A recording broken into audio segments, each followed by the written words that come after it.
Right. Maybe I get 5 ground balls. Totally. Did I really work on it? I could take a third of that time, go to the field and get 4 bags of ground balls. Yeah, and now I worked on it better. But, you know, kids still want to put the uniform on. Parents, I think, still want to go out and cheer and watch their kids play. And, you know, you and I from the recruiting end also know that for the older players that are talking about exposure works both ways. You know, sometimes it's good exposure and sometimes I get exposed. Right. You know, I can't run, I can't throw, but I'm out there at shortstop for my team.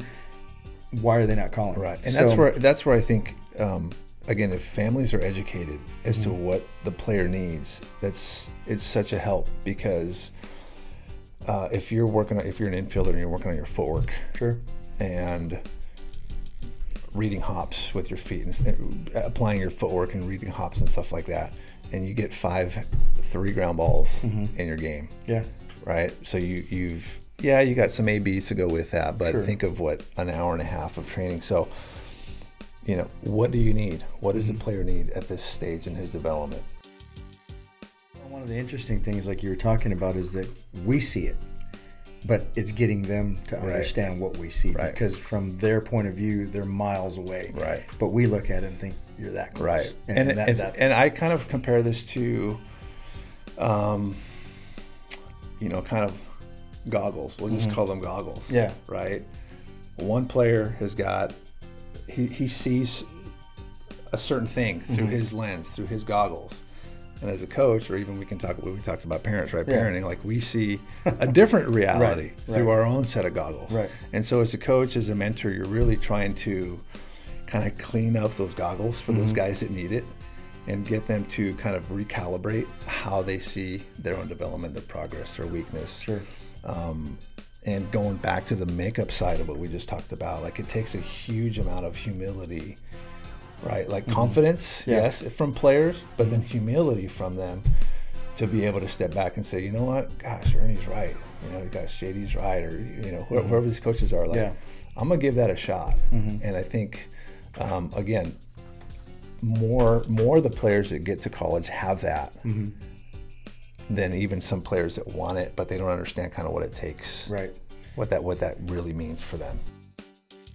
You know, I don't ever want a player to take your opinion or my opinion, because we get to a level of coaching and that's what we have to do.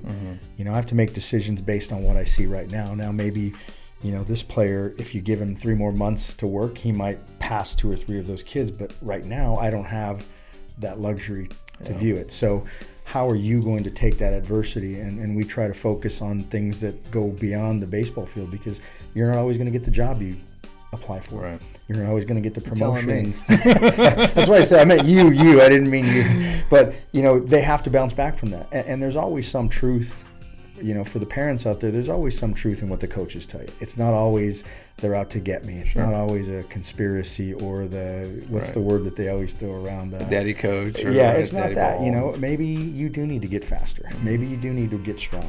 You know, take some of that and say, okay, I'm going to go back. I'm going to rework my routine and try to get better. Going back to humility, right? Kind of have that humility to recognize the spirit, even if a coach, you know, kind of comes off as maybe even a little malicious, or right? It's like the messenger may not have been exactly what you wanted, but but there's still some things that we can benefit from that. Sure. Always there's things that we can benefit, and that's, you know, again, the perception kind of skews that. Yeah. And so now, you've gotten through that part of it, and you're out of baseball on the player's side for the most part, and you start to get to that fork. Do I want to stay in baseball as a coach? Can I put that aside? You know, I know you're making that face, and you know, it's almost, at some point when you think about it, it's almost like a slap in your own face. Like, do I want to be that guy that's, you know, telling this guy what to do? And, you know, I don't want to be this guy telling the stories that, hey, when I played. And so you make that transition. How was that for you when you had to make that decision? It was